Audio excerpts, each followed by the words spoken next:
안녕하세요, 선생님. 만나서 반갑습니다.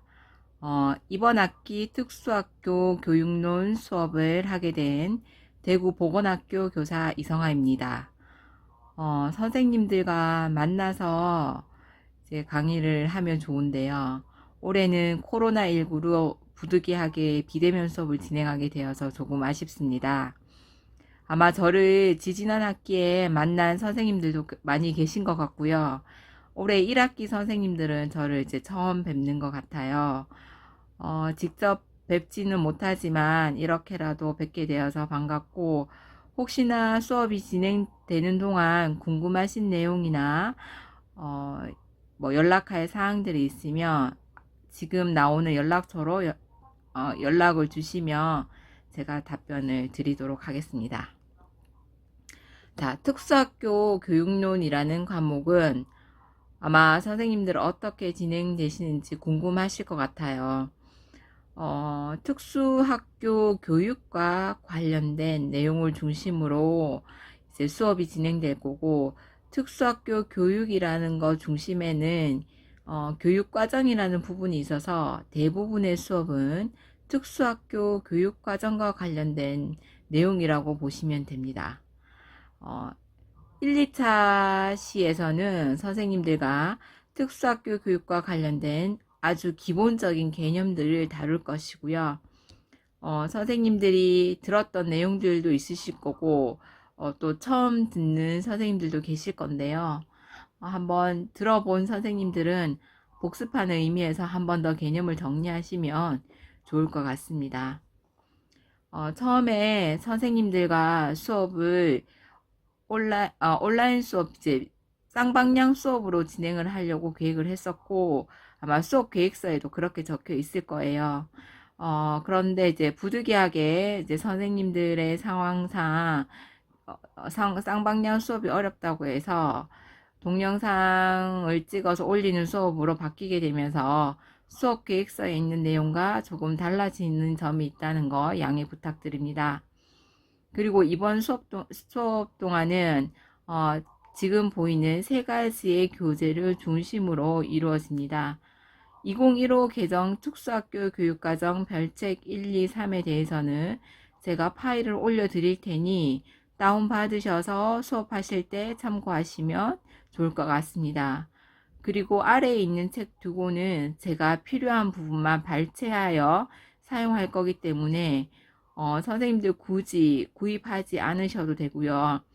혹시나 임용고시를 준비하시거나 꼭 필요하신 선생님들께서는 구입하셔도 무방하겠습니다. 자, 저랑 이제 첫 번째 시간인데요. 첫 번째 시간은 특수교육의 이해라는 큰 테마를 가지고 4개에 관한 이야기를 할 계획입니다.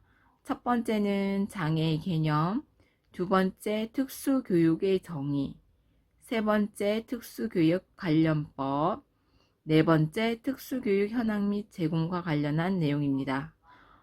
저도 지금 특수학교에 20년 차로 지금 근무 중인데요. 누가 저한테 장애가 뭐냐, 특수교육이 뭐냐라고 물으면 선뜻 이거다라고 말하기 참 쉬운 것은 아닌 것 같아요. 자, 선생님들께서도 지금까지 장애에 대한 개념들을 많이 들으셨을 것 같아요. 선생님들이 생각하시는 장애는 뭐라고 생각하시나요? 저한테 지금 대답을 들려주실 수는 없지만 한번 생각해 보시기 바랍니다. 자, 장애에 대한 개념은 시대의 흐름이나 철학, 가치관 등에 따라서 다르게 정의를 하기도 하고 보는 관점에 따라서 또 다르게 개념 정의를 하기도 합니다. 우리나라에서 특수교육이라고 하면 국립특수교육원이 떠오르죠. 자, 국립특수교육원에서는 다음과 같이 장애를 정의하고 있습니다. 질병이나 사고 등에 의해 지적, 정신적, 시각, 청각, 내장, 골격, 기형적인 면에 결함이 생겨 이로 인해 정상적인 생활이 곤란하거나 불가능한 상태를 장애라고 정의하고 있고요.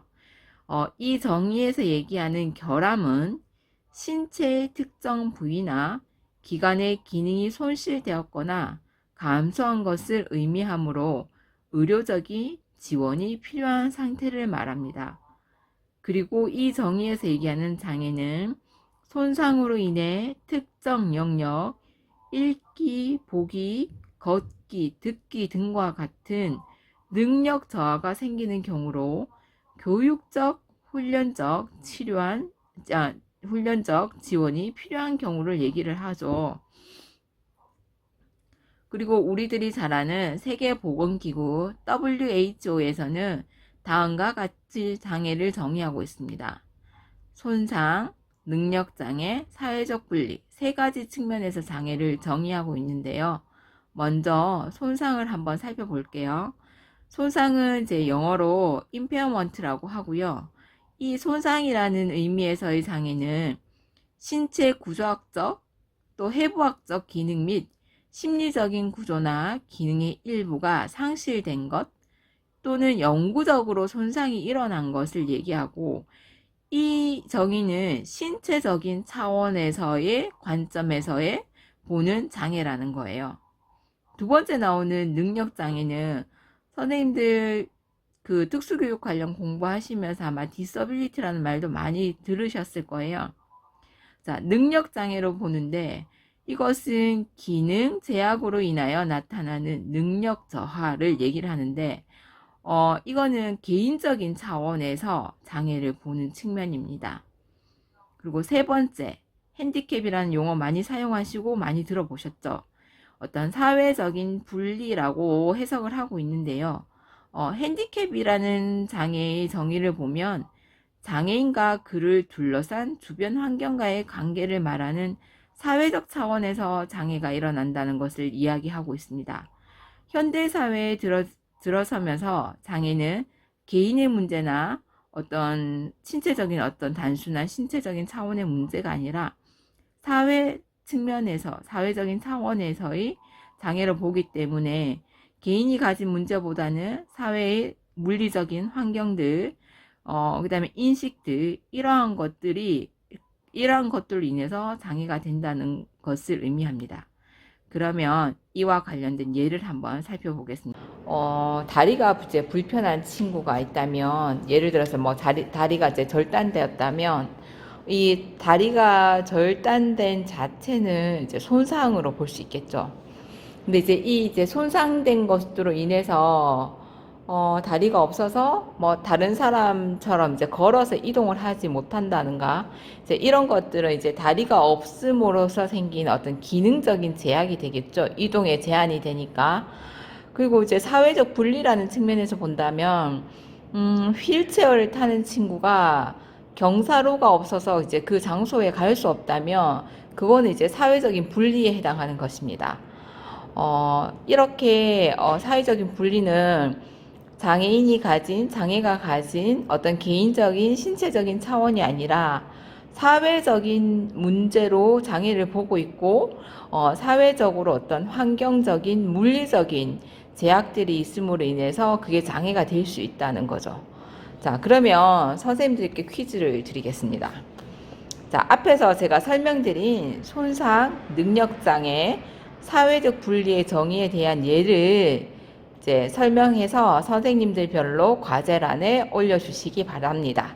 과제란에 올려주시면 제가 확인을 하도록 하겠습니다. 자, 이번에는 이제 법에 나타난 장애의 개념이에요. 사실은 장애와 관련된 여러 가지 법들이 있지만, 첫 번째 나온 게 이제 장애인 복지법인데요. 여기에서는 장애인은 신체적, 정신적 장애로 오랫동안 일상생활이나 사회생활에서 상당한 제약을 받은 자로 대통령령으로 정하는 기준에 해당하는 자, 이렇게 정의가 되어 있습니다. 자, 여기 보면 이제 신체적, 정신적인 장애라는 말이 나오고, 일상생활이나 사회생활이 어렵다는 말이 나오고 있습니다. 자, 그리고 이제 장애인 고용 촉진 및 직업재활법이 있는데요. 자, 우리가 이제 장애인들이 어떤 취업을 하게 되거나 고용과 관련된 부분에서는 이제 장애인 고용 촉진 및 직업재활법에 이제 저촉을 받게 되는데요. 여기에서 장애인은 신체 또는 정신상의 장애로 인하여 장기간에 걸쳐 직업 생활에 상당한 제약을 받는 자로 정의하고 있습니다. 자, 앞에서 본 이제 복지법에 나온 거와 같이 신체 정신장애 장애라는 말이 나와 있고요. 여기서는 직업과 관련된 것이기 때문에 직업 생활에 상당한 제약을 받는 자로 되어 있어요. 자, 법을 한번 보겠습니다. 자, 법을 살펴서 저희들이 들어가면 장애인 고용촉진 및 직업재활법이 있죠. 여기에 보면 이제 장애의 기준이 나와 있고요. 이 기준에서 이제 장애인 복지법 시행령에 해당하는 장애 기준이 해당하는 자가 나와 있고, 이제 여기에 이제 쭉 나와 있어요. 장애인 등록증, 장애인 복지법인 장애인, 그 다음에 여기 중증 장애인의 기준이라는 게 나와 있어요. 사실은 우리가 이제 교육상에서의 중증 장애랑, 이제 이 고용촉진법에서의 장애들이 약간씩 다르긴 한데요. 이런 것들이 이제 나와 있고요. 자, 적용 제외라는 부분도 있습니다. 이제 이런 것들은 나중에 선생님들이 장애와 관련된 이제 아이들이 직업 재활과 관련된 부분들을 좀 공부하실 때 아마 필요한 부분들이기 때문에 이제 그때 참고를 하시면 되겠습니다. 자, PT로 다시 돌아가겠습니다. 자, 돌아가면 그 다음에 이제 나오는 장애가 뭐냐면 이제 우리가 이제 교육에서 가장 중요한 법이죠. 교육을 하는 데 있어서 장애인 등에 대한 특수교육법이 나와 있어요. 자, 장애인 등에 대한 특수교육법에서는 이제 특수교육 대상자라고 얘기하죠. 우리가 보통 장애학생이라고 얘기하는 게 이제 교육법에서는 특수교육 대상자입니다. 그래서 특수교육 대상자는 특수교육을 필요로 하는 사람으로 진단 평가된 사람으로 시각장애, 청각장애, 정신지체, 지체장애, 정서행동장애, 자폐성장애, 의사소통장애, 학습장애, 건강장애, 발달지체, 그 밖에 대통령령으로 정하는 장애를 얘기합니다. 자, 그리고 세 번째 이제 장애인 차별 금지 및 권리 구제에 관한 법률이 있습니다. 자, 여기에서는 장애인 복지법보다는 훨씬 포괄적으로 규정을 하고 있는데요. 장애는 신체적, 정신적 손상 또는 기능 상실이 장기간에 걸쳐 개인의 일상 또는 사회생활에 상당한 제약을 초래하는 상태라고 얘기를 하고 있습니다. 자, 그렇다면 지금부터는 지금까지 이제 저랑 법에 나와 있는 장애의 정의, 개념에 대해서 살펴봤고요. 이제 두 번째 살펴볼 것은 특수교육은 무엇인가 라는 거예요. 자, 선생님 지금까지 공부하시면서 아마 1학기 선생님들은 많이 생각해 보지 못하셨고 많이 들어보지 못하셨을 수도 있는데 다른 선생님들 아마 특수교육이 무엇인가에 대해서 한 번 정도는 다 그래도 들어보셨을 거고 생각해 보셨으리라 생각이 됩니다. 선생님, 지금 누가 선생님들께 특수교육이 뭐예요? 라고 물으면 뭐라고 대답하실 건가요? 한번 생각해 보시고 이 물음에 답해 보시기 바랍니다. 자, 특수교육, 영어로 스페셜 에듀케이션이라고 하죠. 자, 이거를 그대로 해석하면 특별한 교육이라는 뜻이 됩니다. 자, 이 특별한 교육의 대상은 우리가 얘기하는 장애인 등에 대한 특수교육법에 따라서 특수교육 대상자를 의미합니다. 자, 이 특수교육 대상자를 제가 이제 강의 동안에 뭐 장애학생 이런 특수교육 대상자 이렇게 부르도록 하겠습니다. 자, 그러면 특수교육 대상자가 얘기하는 이 특수교육의 정의는 이 장애인 등에 대한 특수교육법에서 다음과 같이 정의를 하고 있습니다. 특수교육 대상자의 교육적 요구를 충족시키기 위하여 특성에 적합한 교육과정 및 특수교육 관련 서비스 제공을 통하여 이루어지는 교육이다 라고 하고 있어요. 그러면 선생님 이렇게 정의를 한다면 이 정의에서 저희가 생각해 봐야 될 것이 있어요. 자, 첫 번째, 특수교육 대상자란 누구인가? 두 번째, 특성에 적합한 교육과정은 무엇인가? 자, 세 번째, 특수교육 관련 서비스는 무엇인가? 자, 우리는 이 세 가지에 대해서 생각해 봐야 하고 이 세 가지에 대한 질문의 답이 이루어진다면 특수교육이 무엇인지 정의할 수 있을 거라 생각이 듭니다. 자, 특수교육 대상자의 개념 먼저 볼게요.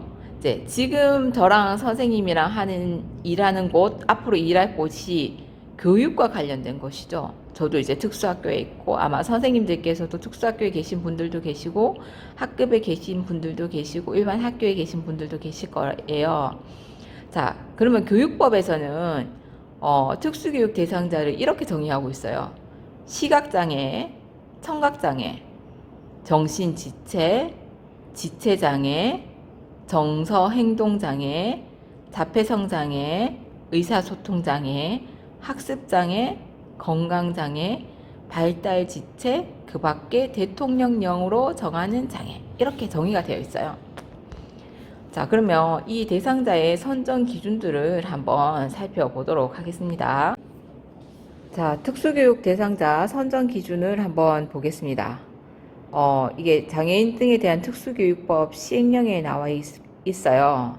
자, 여기 보면 이제 시각장애를 지닌 특수교육 대상자는 시각계의 손상이 심하여 시각 기능을 전혀 이용하지 못하거나 보조공학기기의 지원을 받아야 시각적 과제를 수행할 수 있는 사람으로서 시각에 의한 학습이 곤란하여 특정의 광학기구, 학습 매체 등을 통하여 학습하거나 촉각 또는 청각을 학습의 주요 수단으로 사용하는 사람이라고 이제 되어 있는데요. 자, 선생님들이 관심 있게 봐야 될 게 교육의 대상이기 때문에 이 대상자를 선정 판단하는 기준에서도 그 이제 어떤 장애로 인하여 어떤 교육적인 문제 거기에서 어떤 어려움이 있는 이제 그거에 포커스가 맞추어져 있다는 것을 알 수 있을 거예요.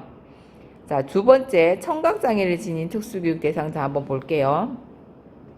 자, 청각장애를 지닌 특수교육 대상자는 청력 손실이 심하여 보청기를 착용해도 청각을 통한 의사소통이 불가능 또는 곤란한 상태이거나 청력이 남아있어도 보청기를 착용해야 청각을 통한 의사소통이 가능하여 청각에 의한 교육적 성취가 어려운 사람이라고 되어 있어요. 자, 그리고 지적장애를 지닌 특수교육 대상자죠. 자, 앞에서 정의 부분에 제가 정신지체라고 되어 있었던 것 같은데, 자, 지적장애로 바뀐 거 선생님들 다 저보다 더 잘 아실 것 같아요. 그죠? 자, 지적장애를 지닌 특수교육 대상자는 지적 기능과 적응 행동상의 어려움이 함께 존재하여 교육적 성취에 어려움이 있는 사람. 자, 지적 장애를 지닌 특수교육 대상자는 지적 기능과 적응 행동상의 어려움이 함께 존재하여 교육적 성취에 어려움이 있는 사람이다 라고 되어 있어요. 자, 우리가 잘 알고 있는 지적장애 친구들은 단순히 지적 기능만으로는 특수교육 대상자 장애를 판단하진 않습니다. 자, 거기에서 적응 행동에 어떤 문제점이 나타나야지 지적장애를 지닌 특수교육 대상자로 진단된다는 거, 이제 선정 진단된다는 거 아셔야 될 것 같고요.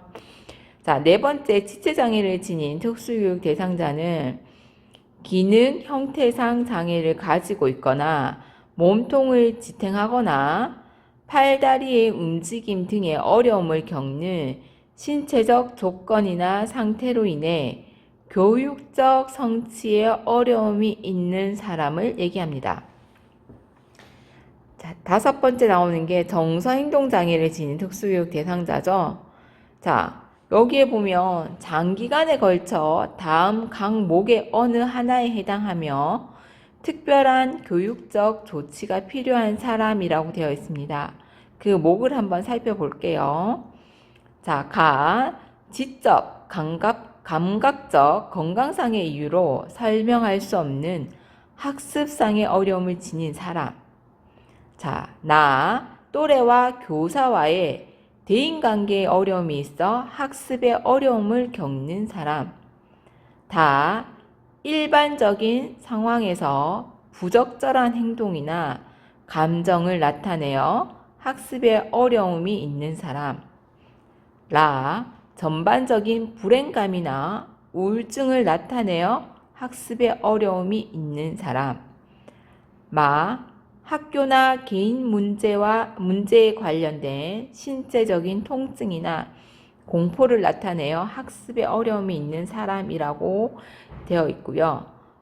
자폐성 장애를 지닌 특수교육 대상자는 다음과 같이 되어 있습니다.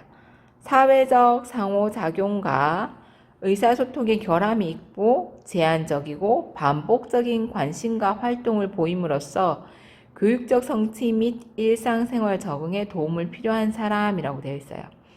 자, 우리가 이제 교육상에서 정서행동장애와 자폐성 장애가 이렇게 분리되어 있는데 대체적으로 좀 현장에서 혼재되어 사용이 되는 경우가 좀 많죠.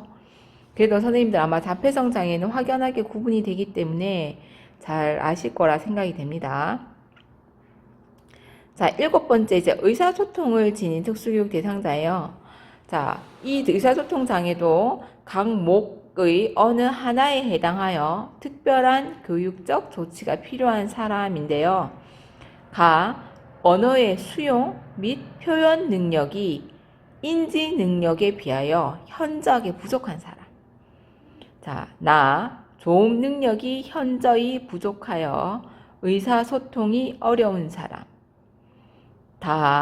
말 유창성이 현저히 부족하여 의사소통이 어려운 사람. 기능적 음성 장애가 있어 의사소통이 어려운 사람. 자, 이 의사소통을 지닌 특수교육 대상자는 의사소통 장애, 우리가 흔히 얘기하는 의사소통 장애와 자폐성 장애들이 가지는 의사소통이 잘 어려운 것과는 또 다르다는 거 아마 이걸 보시면서 선생님들 느끼실 거라 생각이 됩니다. 자, 8번째 이제 학습장애를 지닌 특수교육 대상자가 나오는데요. 실질적으로 외국에서는 학습장애의 비율이 굉장히 높습니다. 왜냐하면 그거의 가장 큰 이유 중에 하나가 부모님들께서 우리 아이가 자폐성 장애, 지적 장애 이렇게 라벨링 되는 것을 굉장히 꺼려 합니다. 그로 인해서 그런 장애들을 학습 장애로 이제 명명하는 경우가 많아서 외국의 경우는 이제 학습 장애의 비율이 높은 경우도 있고요. 또 진짜로 이제 여기서 얘기하는 학습 장애 들이 있는데 이 학습 장애를 변별해내는 자체가 굉장히 어려워요. 그래서 그 진단 평가하는 기준 자체가 어려워서 학습 장애를 지닌 특수교육 대상자가 적거나 그렇게 이제 학습 장애를 진단되는 경우가 많지 않은 경우도 있다고 합니다. 자, 여기서 이제 학습 장애를 진단하는 데는 개인의 내적 요인으로 인하여서 듣기, 말하기, 주의 집중, 지각, 기억, 문제 해결 등의 학습 기능이나 읽기, 쓰기, 수학 등 학업 성취 영역에서 현저하게 어려움이 있는 사람이라고 되어 있어요. 그 다음에 9번째 나오는 게 이제 건강장애를 지닌 특수교육 대상자인데요. 자, 건강장애를 지닌 특수교육 대상자는 만성질환으로 인하여 3개월 이상의 장기 입원 또는 통원치료 등 계속적인 의료적 지원이 필요하여 학교 생활 및 학업 수행에 어려움이 있는 사람이에요. 그래서 건강장애 같은 경우에는 이제 저희가 병원 학교에서 교육을 받는 아이들이 많고, 그렇지 않으면 이제 순회교육을 받는 이제 순회교육 대상자들이 보통 건강장애 학생들이 많습니다. 저도 이제 지금까지 청각장애, 지적장애, 정서행동장애 학교에 있다가 올해 이제 처음으로 지체장애 학교에 오게 되었는데 이게 지체장애 학교에 있는 친구들이 건강장애를 지닌 친구들이 많습니다. 실질적으로 아이들이 뭐 석션을 해야 된다든지 이런 의료적인 지원들이 필요한 친구들이 많은 곳이 이제 지체장애 특수학교이기도 합니다.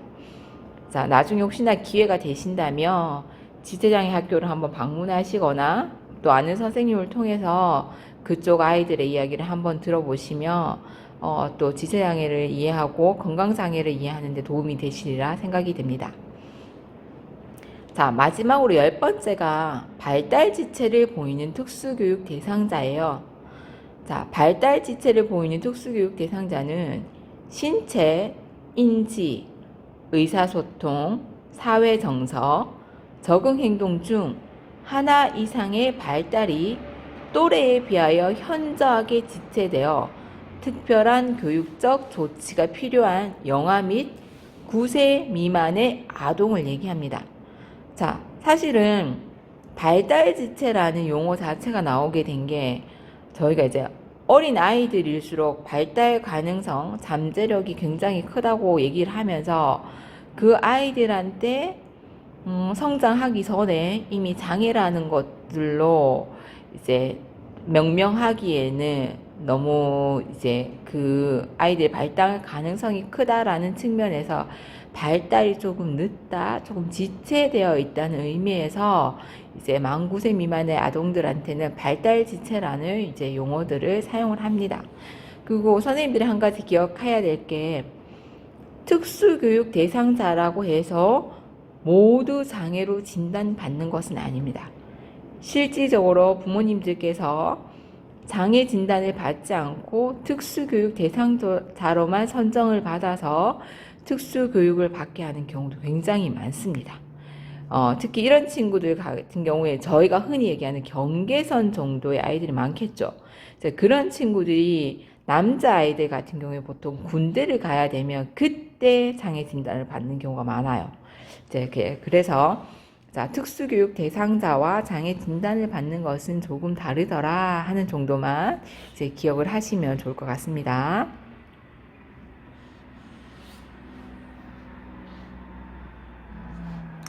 자, 그 다음에 이제 두 번째 제가 이제 물음을 드린 게 특성에 적합한 교육과정이란 무엇인가 라는 거였어요. 그쵸? 자, 특성에 적합한 교육과정이란 무엇인가? 자, 사실 여기서 얘기하는 적합한 교육과정이라는 것은 장애 학생의 특성에 적합한 교육과정이라는 말이에요. 장애 학생을 고려한 특별히 설계된 특수교육 교육과정이나 일반 교육과정을 장애 학생의 특성에 맞도록 수정하여 적용하는 교육과정을 얘기합니다. 자, 우리 아이들이 쓰는 특수교육 교육과정에는 유치원교육과정, 기본교육과정, 공통교육과정, 선택중심 교육과정이 있습니다. 실질적으로 유치원교육과정, 공통교육과정, 선택중심 교육과정은 일반 학생들이 이제 쓰는 교육과정이죠. 일반 학교에서 다 쓰는 교육과정을 얘기합니다. 자, 특별히 기본교육과정은 이제 특수교육 대상자를 위해서 설계된 교육과정이라고 할 수 있는데요.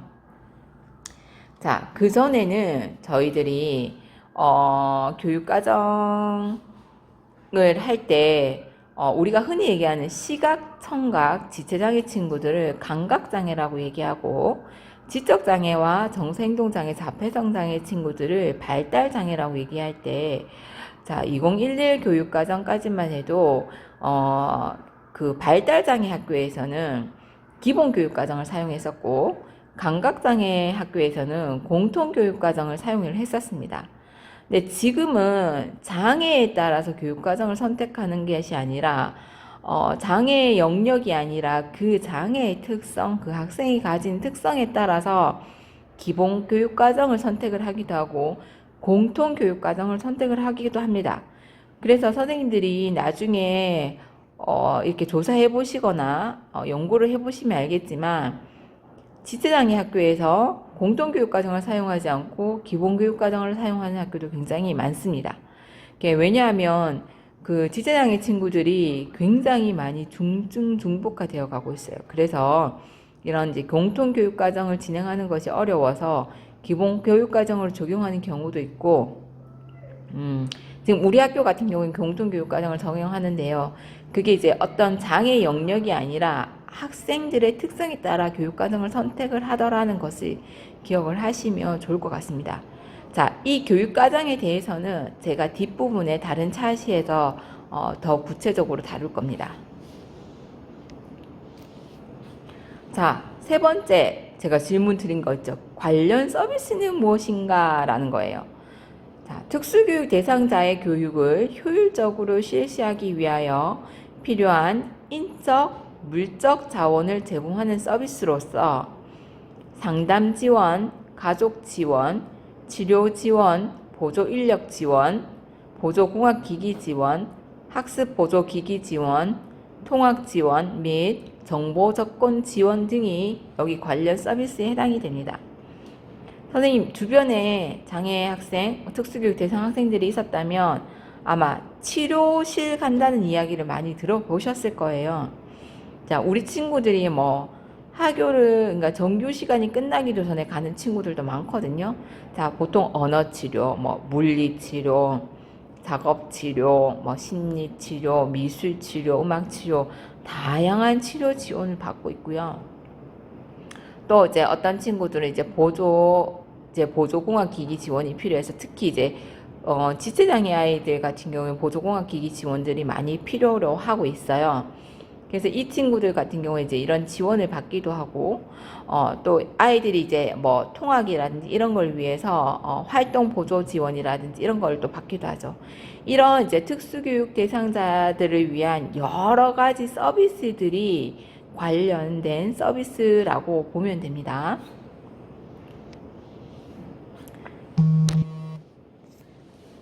자, 이제 세 번째는 특수교육과 관련된 법에 대해서 저랑 좀 살펴볼 거예요. 자, 첫 번째 봐야 될 게 이제 장애인 등에 대한 특수교육법입니다. 자, 장애인 등에 대한 특수교육법은 선생님들께서는 한 번 정도는 꼼꼼히 보시고 필요한 부분은 다 외우지는 못하고요. 이제 체크나 메모를 해두셨다가 필요한 상황에 적절하게 꺼내어 쓸 수 있으면 좋을 것 같아요.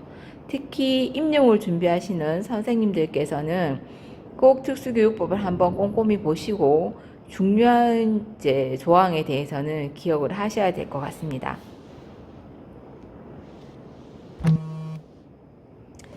자, 장애인 등에 대한 특수교육법 한번 보겠습니다.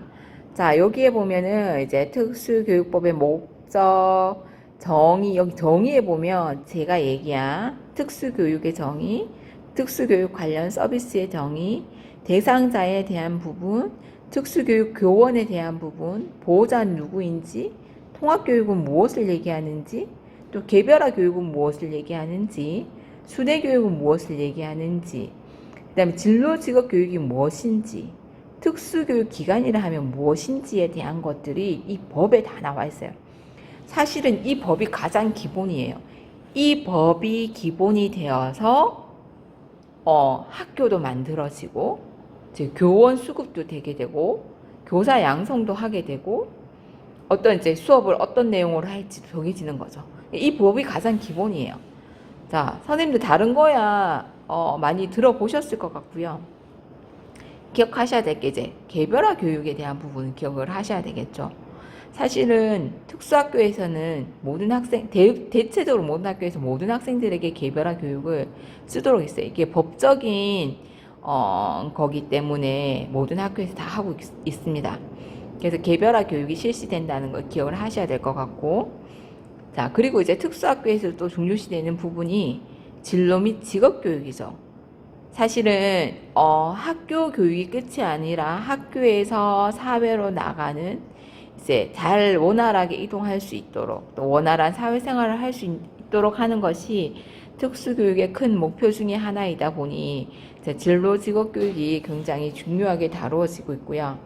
그다음에 선생님들이 이제 하시는 특수교육 기관들은 보면 우리가 잘 알고 있는 이제 유, 초, 중, 고등학교 이제 전공과가 나와 있어요. 자, 이런 것들이 있고, 특수학급, 특수학교 이런 곳이 이제 특수교육 기관이죠. 마스님들께서 지금 특수학교에 지금 계신 분들도 있고 계셨던 분들도 계실 거고 또 특수학교를 경험하신 분들도 한 번도 경험하지 않으신 분들도 계실 거예요. 자, 이렇게 되어 있고요. 여기에 보면 이제 의무교육에 대한 부분, 그 다음 차별 금지에 대한 부분들이 또 나와 있어요. 자, 이렇게 나와 있고, 그 다음에 국가와 지방자치단체 임무에 대해서도 나와 있습니다. 그 다음에 특수교육기관 설립 및 위탁, 교원의 자질 향상에 대한 부분도 나와 있고요. 특수교육 대상자의 권리와 의무에 대해서도 안내를 하고 있습니다. 그다음 특수교육 운영위원회, 그다음 특수교육 지원센터 설치 운영에 대한 규정도 여기에 나와 있어요. 그리고 이제 특수교육 연차 보고서, 특수교육 실태조사 이런 거에 대한 것도 다 법적으로 나와 있고 이게 저희들이 해야 되는 거라서 국가에서 이제 매년 이루어지고 있다는 거. 그다음에 요즘 가장 또 많이 이슈되고 있는 인권과 관련된 인권 침해 사건 신고 시스템 구축 운영에 대한 부분도 나와 있고요. 특수교육 대상자의 선정 및 학교 배치와 관련된 부분들도 법에 다 나와 있어요, 선생님. 그래서 자, 혹시 부모님이 어떤 상담을 왔다, 의뢰를 왔다 이러면 법적인 것들도 한번 찾아보시면 많이 도움이 되고 그거에 따라서 어떠한 조치들이 이루어지는 경우들이 많기 때문에 선생님들이 법에 이런 것들이 있더라 정도를 머릿속에 가지고 계시면 필요할 때 찾아보시면 돼요. 언제든지 찾아보기 요즘 너무 쉽잖아요. 그죠? 네, 그렇게 되어 있습니다. 그래서 임용 공부하시는 분들은 보통 통합교육, 개별화 교육, 진로 및 직업교육 이런 것들은 기본적으로 다 아셔야 돼요. 자, 아셔야 되고 자, 순회교육에 대한 부분도 있어요. 있고 학급의 설치 기준, 특수교육 관련 서비스도 여기 다 나와 있죠. 나와 있고 사실은 우리 학교 같은 경우에는 건강장애 학생들이 많다 보니 간호사도 이제 배치가 되어 있는 상황입니다. 그래서 간호적인 이제 의료적인 지원이 필요할 때 이제 보건교사도 있지만 간호사 선생님께서 이제 해주는 부분들이 있어요. 자, 이렇게 이루어져 있다는 거. 그래서 이 법들은 선생님들이 꼼꼼하게 진짜 한번 꼭 보시기를 부탁드립니다.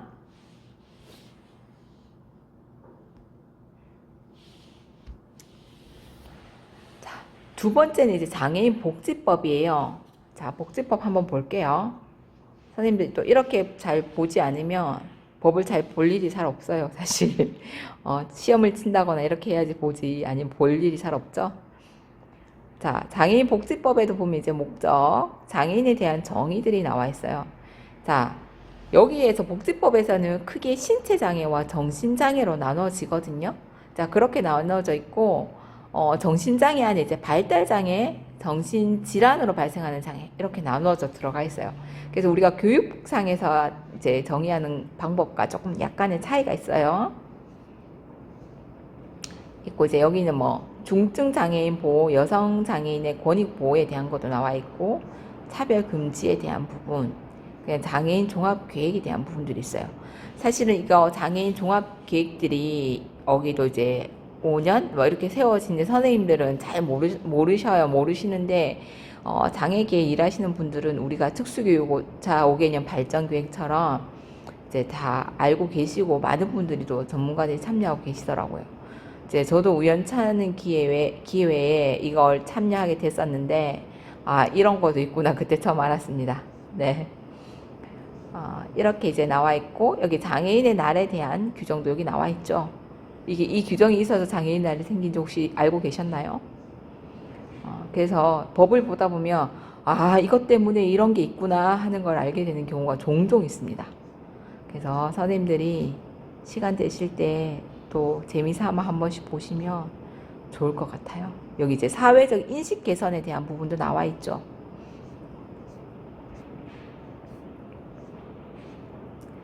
자, 이렇게 해서 이제 쭉 이제 관련된 부분들이 장애인 가족 지원에 대한 부분들도 나와 있고, 그다음에 뭐 실태조사, 장애인 등록 뭐 이런 거 관련된 자세한 부분들이 있어요. 사실은 학교에서는 크게 뭐 법을 잘 몰라도 크게 상관이 없을 수도 있는데 아이들 중에 가정이 어려운 경우, 어렵다고 해야 되나? 이제 그런 경우들이 종종 있는 경우가 종종 있어요. 뭐 부모님이 장애인 경우도 있고 그거로 인한 혜택이나 이런 걸 잘 몰라서 신청하지 못하는 경우들도 있거든요. 그런 경우 이제 선생님들이 좀 이제 법적으로 조금 더 잘 알고 이런 장애와 관련된 제도들에 대해서 조금 더 잘 안다면 그 이제 부모님께 또 우리 아이들한테 도움이 될 수 있겠죠. 그래서 어쩔 수 없이 또 이런 것들을 알게 되어 가는 게 특수교사인 것 같습니다.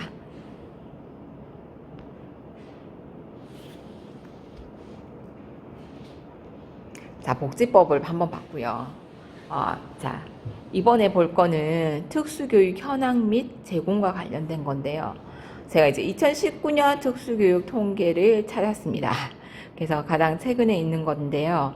자, 특수교육 통계를 보면 예전에는 다 책들로 나왔는데 요즘 다 전자책으로 나와요. 파일도 잘 없고 다 전자책으로 나오더라고요.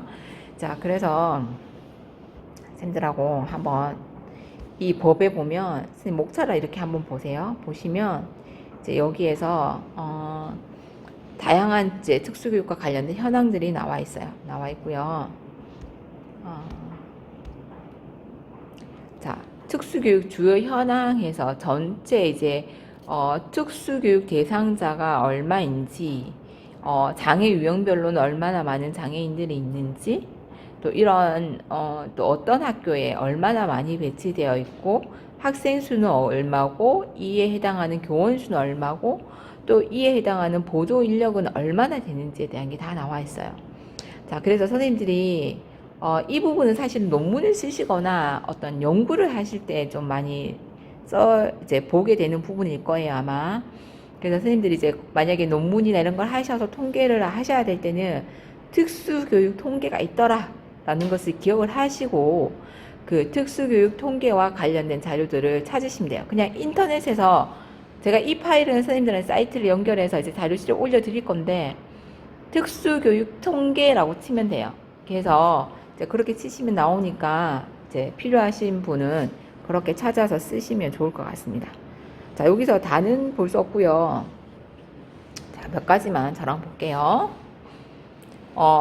특수교육 현황 한번 볼까요? 이게 전체적인 현황이에요.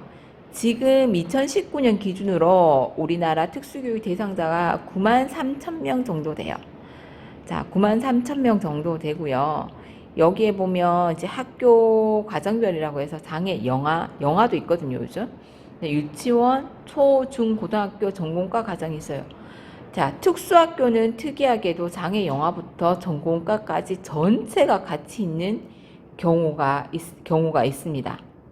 그 경우가 종종 많고요.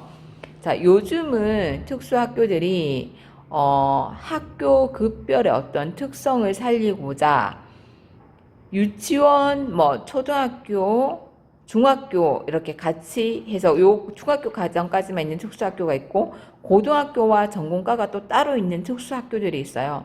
자, 요즘은 이제 그 학교급의 특성을 살리고 또 소규모의 어떤 학교들을 추진하고자 해서 그러니까 학교급을 조금 특성을 나누어서 분리해서 만들어지기도 하는데 그래도 더 많은 학교에서는 초, 중, 고, 전공과 과정이 함께 있는 학교들이 훨씬 더 많습니다. 그리고 유치원 과정 같은 경우는 사실상 예전엔 특수학교 안에 유치원 과정들이 대부분 많았었거든요. 근데 한 10년 정도 전부터는 거의 많이 없어졌어요. 이게 장애 이제 유아 통합 통합 유치원 그다음에 뭐 이런 것들이 생기면서 거의 다 유아 과정에서는 통합되어서 교육이 이루어지고 있고 실질적으로 초등학교도 저학년 정도까지는 요즘은 지역마다 다르고 학교마다 좀 다르겠지만 저학년 1, 2학년 정도는 대부분 다 통합학급에서 그냥 수업이 이루어진다고 하더라고요. 그래서 그렇고 그리고 예전에는 장애가 있는 아이들 같은 경우에는 그 유예도 많이 시켰어요. 1년 늦게, 2년 늦게, 2, 3년 늦게 들어오는 아이들 많았었는데 요즘은 대부분 자기 나이대에 학교에 들어오고 그렇게 됐을 때 또래 관계도 훨씬 더 긍정적이라는 얘기를 하고 계셔요. 현장 선생님들이. 이제 그래서 유예되는 경우도 잘 없더라는 거고 그 특이하게 이제 교육 아니면 특수학교 조금 아시는 선생님들은 아마 전공과에 대해서 잘 아실 거예요. 이 전공과가 뭐예요? 하시는 분들도 아마 계실 거고요. 그쵸? 자, 이 전공과는 고등학교를 졸업하고 우리가 흔히 이제 특수학교의 대학이야 라고 얘기하는데 장애 학생들의 대학이라고 얘기하는데 고등학교를 졸업하고 가는 1년 또는 2년의 과정으로 이루어진 과정입니다.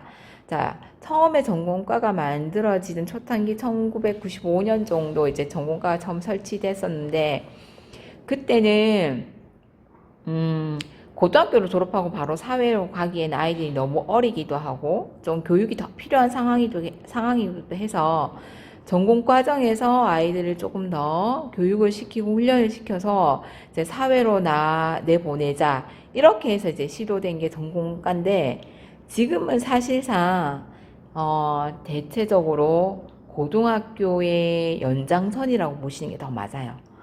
대구 같은 경우도 현재 올해 같은 경우 보면 대부분 학생들이 원하면 전공과에 입학했을 정도로 다른 해와 다르게 좀 많이 했을 정도로 전공과가 많이 늘었고 대부분의 아이들이 이제 올라오는 과정이 되어 버렸다는 거죠.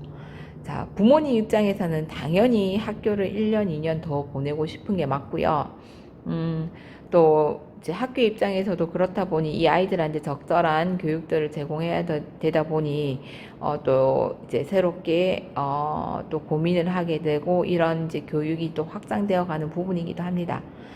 나중에 이제 선생님들이 제가 뒷부분 진로 직업과 관련된 부분을 얘기하게 되면 좀 더 자세히 얘기 드리겠지만 특수학교에서 이제 마지막 졸업학년 고3이 되었던 전공과가 되었던 마지막 졸업학년을 하게 되는 게 참 어려운 숙제입니다. 아이들을 한 명이라도 더 가정으로 돌려보내지 않도록 하는 것이 어떻게 보면 이제 가장 큰 목표가 될 수 있는 거기 때문에 일반 학교 고3만큼이나 또 힘들 수 있는 학년들이고 또 선생님들이 그만큼 많은 것을 알아야 아이들을 적절한 곳으로 이제 보낼 수 있는 곳이기도 합니다. 그 다음에 이제 특수교육 현황에서 가장 많은 장애 영역을 차지하는 것은 당연히 지적장애예요. 지적장애가 가장 많아요. 지적장애가 가장 많고, 그 다음에 이제 여기서 많은 게 지적 자폐성이 가장 많죠. 그 다음에 나오는 게 지체장애 친구들이죠. 이제 이런 경우가 많아요. 그리고 이제 예전에 비해서 시각이나 청각장애 학교는 굉장히 많이 줄었고, 청각장애 학교가 뭐 발달장애, 그러니까 지적 정서장애 학교로 이제 바뀌는 경우도 종종 생기고 있어요. 이게 이제 의료적인 기술들이 굉장히 좋아지면서 의료적으로 해결할 수 있는 시각 청각의 어떤 장애들을 이제 또 해결을 하게 됨으로써 이 장애 영역이 굉장히 줄어들었고 또 이 친구들 같은 경우에는 대부분 특수학교가 아니라 일반 학급에서 통합학급에서 또는 이제 특수학급에서 이제 교육을 받고 대학을 진학하고 그냥 일반 아이들처럼 뭐 사회생활을 하게 되는 경우가 되게 많죠. 이제 그런 경우가 많다 보니까 이 장애 영역 자체도 굉장히 예전보다 많이 줄었고 지금 특수교육 현황에서 볼 때 이제 좀 작은 부분을 차지하더라는 것 정도 이해하시면 될 것 같습니다. 자, 그다음에 교육 환경별 특수교육 대상자 현황을 보면 선생님 생각하시기에 특수학교가 엄청 많으실 거라 생각하셨죠? 아닌가요? 자, 근데 실질적으로 보면 특수학급이 굉장히 많습니다. 그리고 이렇게 보면 많은 특수교육 대상자들이 특수학교가 아닌 일반 학교에서 교육을 받고 있다는 것을 아실 수 있어요. 그렇다 보니 지금은 교육대학원에서도 교육대학에서도 이제 특수교육과 관련된 부분들을 이제 기본 과목으로 뭐 주 3시간짜리 강의 정도는 듣도록 되어 있죠. 그만큼 일반 학교의 특수교육 대상자들이 많기 때문에 선생님들 먼저 그 장애에 대한 이해, 특수교육 대상자에 대한 이해가 있어야 되기 때문에 이제 그런 부분들이 이제 교대나 이런 데서도 많이 강화되고 있다는 거예요. 자, 그리고 이제 특수교육 대상자 학교 급별로 살펴보면은 초등학교 굉장히 많고, 그러고 보면 또 고등학교 전공과가 또 많고, 이렇게 되어 있습니다. 자, 특수교육 현황과 관련된 부분들은 더 궁금하신 내용들은 선생님들께서 교육 통계를 좀 더 꼼꼼히 살펴보시면 도움이 될 것 같아요. 자, 이번에 나오는 건 이제 특수교육 대상자의 선정 절차에 대한 부분인데요. 어떻게 특수교육 대상자 선정 절차가 이루어질까? 선생님들 궁금하셨나요? 이게 실질적으로 업무를 하지 않으면 잘 모를 수도 있고 그냥 넘어가질 수도 있어요. 왜냐하면 이것도 내가 하는 게 아니기 때문에. 자, 보통 이제 장애인 또는 보호자가 신청을 하게 되어 있어요. 그래서 이제 가끔 학교에 장애 신청을 하거나 아니면 장애인 또는 이제 보호자가 교육감이나 교육청에다가 바로 이제 지역교육청에 바로 이제 접수를 할 수 있어요. 이제 이렇게 하게 되면 특수교육지원센터에 이런 아이가 왔으니 진단평가를 해보해 주세요 라고 해요. 그럼 이제 특수교육지원센터에서 이 아이를 대상으로 진단평가를 실시를 합니다. 그럼 이게 진단평가를 하고 나면 이제 그 결과를 이제 교육감이나 교육장에게 보고를 하게 되고, 자, 그리고 나서, 교육감이나 교육장은 특수교육운영위원회라는 것이 있어요. 그래서 특수교육운영위원회를 개최해서 여기에서 심의를 해서 최종 특수교육 대상자를 선정을 하게 되고, 이 아이에 따라서 다시 특수교육 대상자를 배치를 하게 됩니다. 그리고 이거에 대한 심사 결과를 부모에게 통보를 하도록 하고 있습니다. 자, 그렇게 하고 있는데요. 이렇게 심사 결과가 보호자와 학교장에게 서면으로 통보를 하는데, 이렇게 했을 때 이의가 있을 수도 있겠죠. 나는 왜 특수교육 대상자로 선정이 돼야 된다고 생각했는데 안 되었을 수도 있고, 뭐 여러 가지 상황들이 있겠죠. 자, 그렇게 되었을 때 보호자는 행정심판을 제기할 수 있습니다. 이런 이제 절차가 있다는 거, 제가 이와 관련된 그 유튜브 영상이 있어서 쌤들한테 연결을 해드릴 테니 이제 한번 보시면 조금 더 쉽게 도움이 되실 것 같아요. 자, 그러면 이런 특수교육 대상자들을 선별하는 검사들이 여러 가지가 있겠죠.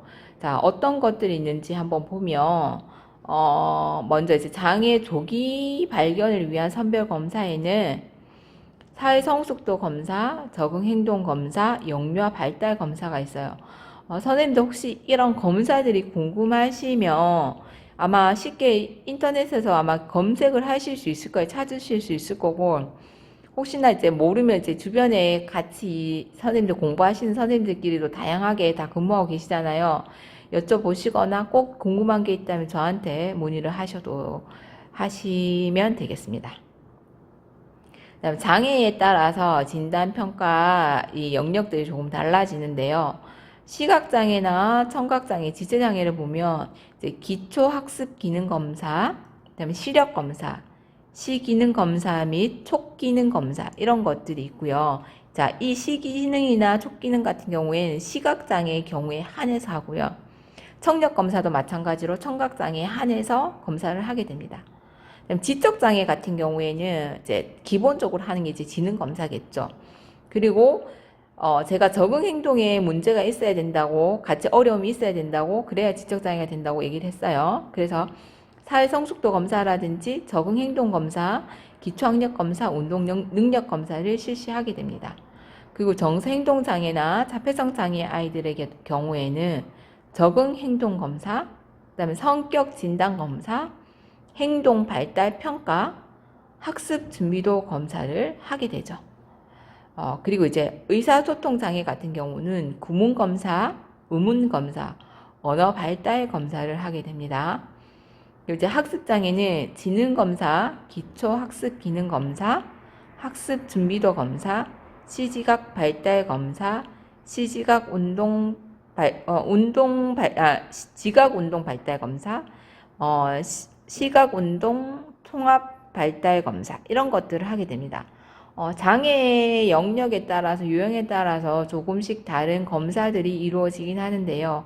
자, 이 선별 검사를 통해서 특수교육 대상자를 진단하고 선정하는 데 사용하게 됩니다.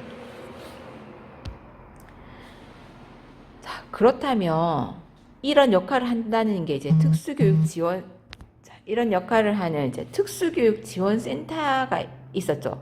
제가 특수교육 지원센터에 있는 진단평가팀에서 이런 이제 특수교육 대상자들을 진단하고 평가하고 뭐 선정 배치하는 것들을 하게 되는데요.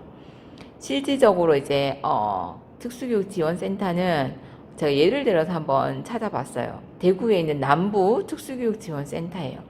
여기에 보면 센터장이 있고 여기 안에 보면 교육지원팀, 진단평가팀, 진로직업팀, 영유아 지원팀 이렇게 4개로 나누어져 있고 여기에 맡아져 있는 업무들을 보면 특수교육지원센터에서 이런 일을 하구나 라고 아실 수 있을 거예요. 자, 교육지원센터에 보면 순회교육, 통합교육지원, 인권지원단 설치 운영 이런 것들이 있어요. 자, 예전에 없던 업무 중에 하나가 인권지원단이 특수교육지원센터 내에 설치 운영되고 있다는 겁니다. 자, 두 번째 이제 진단평가팀이 있어요. 그러니까 아까 특수교육 대상자 선정을 의뢰하면 진단평가를 한다고 얘기를 드렸잖아요. 그게 이제 진단평가팀에서 이루어지는 업무겠죠. 자, 여기에서는 이제 진단평가를 하는 일을 하고, 그 다음에 치료 지원비와 관련된 업무를 합니다.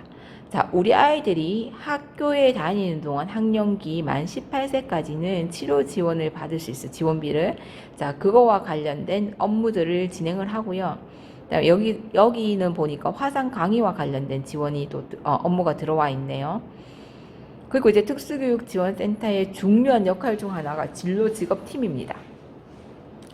자, 그 일반 특수학급 또는 통합학급에 있는 특수교육 대상자들한테 진로직업교육이 이제 가장 필요한 부분이기도 한데 가장 이루어지기 어려운 부분이기도 해요. 그 학교에서는.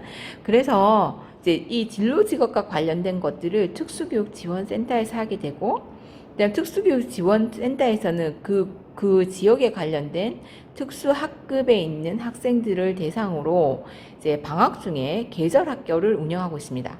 이제 특수학교 자체에서 계절학교를 운영을 해서 아이들이 이제 방학 기간 중 뭐 2주 뭐 이렇게 이제 계절학교를 하게 되는데 특수학급에 있는 친구들은 이제 지원센터에서 통합적으로 그 구역에 있는 아이들 대상으로 계절학교를 운영을 하고 있고요. 이 계절학교 운영 때 보니까 이제 지원센터에 계신 선생님들 또는 외부 강사가 오기도 하고 또 여기에서 학부모 교육을 연계해서 진행을 하기도 하더라고요. 그리고 이제 학생들 교통비 지원이 있거든요. 저희 아이들 이제 통학버스 이용이 힘들면 이제 개별적으로 통학하는 아이들에 대해서는 통학비 지원이 나가요. 그거와 관련된 업무가 여기 들어와 있네요. 그리고 네 번째 이제 영유아 지원팀에서는 장애 영유아와 관련된 교육, 그다음에 조기 진단비, 무상 교육비, 그다음에 대여 사업들이 이루어지고 있어요. 여기 센터 홈페이지에 제가 한번 가볼게요.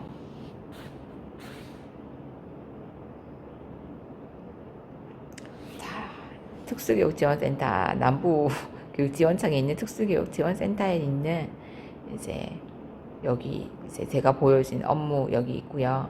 여기에 보면 이제 순회교육에 대한 부분들 나와 있죠. 나와 있고 이 뭐 대상자 신청서도 여기 있어요. 있고 대여 사업을 한번 보도록 하겠습니다.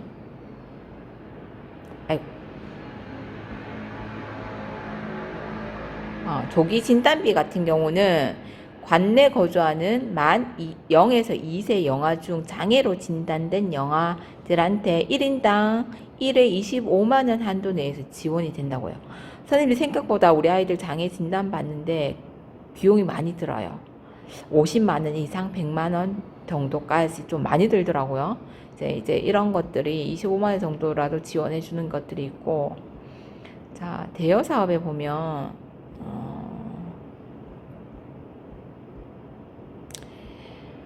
이제 여기 어떤 것들을 대여해 주냐면 여기 보면 지원 대상이 이거 무상교육비가 떴네요. 무상교육비가 떴고 잠시만요 선생님 대여 사업을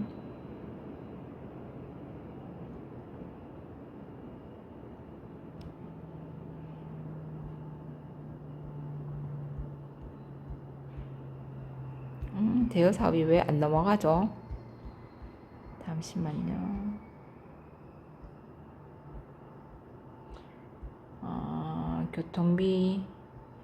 교통비도 있는데, 교통비는 이제 선생님, 여기 보면 2020년 통학비 지원 기준표가 있어요.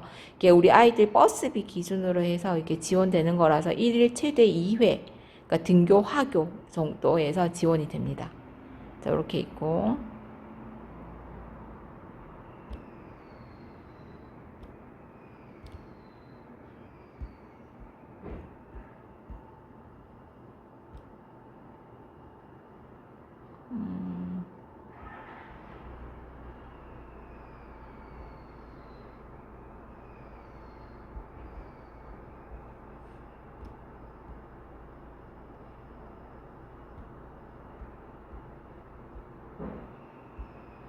아이고, 대여 사업이 안 떠네요.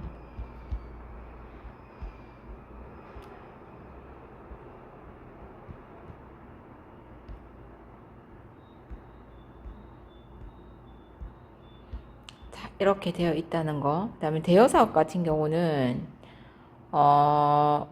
우리 아이들이 필요한 이제 보조공학 기구라든지 뭐 이런 것들을 이제 대여할 수 있는 이제 그런 사업들이 여기 포함됩니다.